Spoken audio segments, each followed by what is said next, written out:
Hey, this is Notser, and today we're taking a look at 8.0 Commander Skill Tree. It's changing. Everyone's getting a Commander reset, regardless of aircraft carrier or otherwise, and I just want to run through the changed skills, the new skills, and give my thoughts on it. So, 8.0 is hitting late January. Obviously, the CV rework, it's introducing a ton of new skills to fight as the aircraft carrier, but also to fight against. One skill that's adjusted, priority target, it now indicates the AA defense is currently firing on you.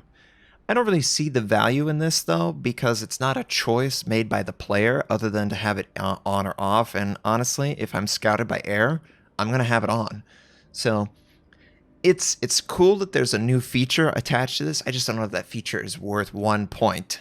It's pretty obvious based on the distance who's actually engaging me. Preventative doesn't change. Expert loader doesn't change. Air supremacy, this is different. It's a different air supremacy. Air supremacy provides aircraft restoration time improvement. Now, this is something that only is considered if you take aircraft losses. Your squadron size has a certain amount, 10 or 12. You have a hangar capacity that might be 15 or 18, and then it'll take from that hangar, but if it doesn't have enough, it can't have a full squadron for the attack. The restoration time is the improvement of the ability to build a new aircraft, basically, and fill out the squad. It could be from 30 to 70 seconds, given, what type. I think dive bombers at tier 10 were 75 seconds, and this takes 4 seconds off that or whatever. It's a really small improvement, and honestly, one that you probably won't notice if you play it right. Direction center for fighters. Catapult fighters don't exist anymore. They're now just fighters, and they are a purely defensive cooldown, a 30-second cooldown that fights off squadrons. This adds 2 fighters to that attack, but it only exists for 17 seconds. I have found in my experience that's not enough time for the aircraft to scramble, go up, engage the fighter, and then come back down after the squadron's been wiped out. It needs to be buffed. The airborne time is just a little too shallow for it to be effective, I have found. Improved engine boost. Engine boost is the resource that you use to maneuver in your aircraft, both speed, dodge, ability, all that stuff. 10%. It's a nice feature. It's something that you'll definitely notice. 1 point, not bad. Incoming fire, same thing. Last gasp. The last attack of a squadron. Squadrons usually have 3 or 4 planned attacks. The last one will have a fully recharged engine boost, which allows you to maneuver, allows you to dodge. It's a tool for skilled aircraft carrier play, so I think 1 point, this is a great skill. High alert, same skill as before. Jack of all trades. It also applies to the squadron consumables, and you have fighter and your boost squad consumable available. I don't know how useful this is. 5% is a really tiny number, but they did offer that adjustment to this skill. Expert marksman, same as before. Torpedo acceleration, same as before. They just have new keywords, aerial torpedo versus ship torpedo. Does that mean that maybe in the future they dial in the aerial torpedo to be more useful? Maybe. I don't really like this skill, though. It doesn't feel that good on my aircraft carrier. Smoke screen expert, same as before. Improved engines. This improves the speed of the squadron. This is a universally helpful skill. Allows you to get there faster, back faster, disengage faster. It's a nice 2 point. Adrenaline rush does the same thing, but it also improves the speed of the squadron as it takes damage. This could be a really useful skill, or it could be really unnoticed based on the way you play. If you recover your aircraft before they die or before they take damage, you're not going to see a lot of benefit from this. And since the aircraft are infinite, you're not dealing with a finite amount of health that you will always have benefit for the rest of the game sort of scenario. Last stand, same as before. Basics of survivability, same as before. Survivability expert. This also has a component for aircraft, and I think this is absolutely outstanding. The more hit points your aircraft has, the less chance of it being destroyed. And because it's not destroyed, you won't have to deal with having to recover that aircraft. It's very useful. This is just as useful as the destroyer skill, so I think Survivability Expert is going to be a first take for aircraft. Torpedo armament no longer improves the torpedo reload time for aircraft. It only impacts ship-launched torpedoes. Aircraft armor decreases the continuous damage that aircraft take from short, medium, and long. There is a continuous damage component, and then there's a flak component of all AA systems. Continuous, you can't avoid this. So if you can reduce the incoming damage, a skillful player should be able to get more out of their aircraft. This is an outstanding skill, and I think it's neck and neck with survivability. The only reason I would choose survivability over it, it also helps you with flak, where this does not help you with flak defense. Basic firing training. Basic firing training is the same, faster recharge on the small caliber gun. Instead of DPS increase to AA, it improves that continuous damage for short, medium, and long. Very useful for countering skillful aircraft carrier play. Although it may not be enough, because skillful players can avoid a lot of damage outside of the continuous. Superintendent. Same skill as before. However, it does have a qualifier. It does not influence the aircraft carrier's squadron consumables. So you don't get an extra fighter, and you don't get an extra boost charge. Obviously, this means you don't ever take this for an aircraft carrier, so don't ever consider it. Demolition Expert. Used to be just 2% across the board. Now it's 2% to high explosive shell, 1% to rockets, and then 5% to high explosive bomb chance. This could be a great skill for American aircraft carriers because they have great attack squadrons with rockets, and they also have great high explosive bombs. Vigilance. This is unchanged. They just applied a little modifier that it doesn't apply to aircraft carrier squadrons, so it's a meaningless skill for carriers.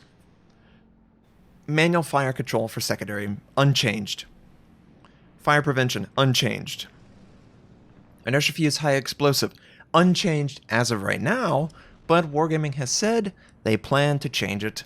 They want to make it a much more important choice, whether you do increased high explosive damage or use set fires. It's not going to be like both applied to the same thing. I don't believe this impacts aircraft carriers whatsoever, but I haven't done the testing, honestly, to really verify that. Site stabilization. This replaces the extra fighter, the extra bomber, and it improves the speed that your attack aircraft, your torpedo bomber, and your dive bomber aim. This is probably the first take skill for every carrier ever. This allows you to have more accuracy and have the chance to do more damage quicker. What's not to like about this? Advanced firing training. This used to extend the range of secondary, small gun caliber, and your AA systems. No longer extends the AA range. Instead, it improves the damage per second within the explosive radius of your flak from medium to long range. This is good against bad players and bad against good players now. Because good players can avoid the flak more consistently, you're not going to see the kind of return on a skill like this as you would with extended range. Manual AA. This is no longer doubling the damage of 85mm or higher AA. This is instead improving the speed that sectors are established and the percentage that the sector provides in efficiency. Now you can go over here and you can see the sector component of every ship, and it is different based on type. The speed at which you can switch your sectors. This allows the percentage to be higher, and it also happens faster. And if you use the sector system, you probably have to, honestly. That's the one thing that I don't really like about the game right now. The sectors, they feel too convoluted. They're too sluggish. This allows you to incorporate them more in your play. I really like it for destroyers and cruisers. They have the speed to switch it faster. But obviously, there's a case to use this for every ship because the percentage increase. Now, if I get good enough that I can incorporate it in my strategy, I'll definitely talk about it. But right now, the sectors, they're just a little too slow to see the benefit.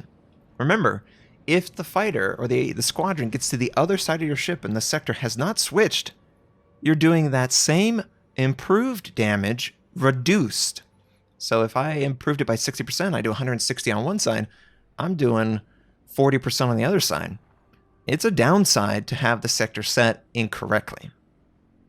Radiolocation. Radiolocation provides the direction of the closest target. And this can work on aircraft as well. There is a component that this is very valuable, but also it's 4 points, and you're going 150, 200 knots. Easily you can find ships around the map without having radiolocation, just through inferring. But it is a little bit of a utility for aircraft to consider.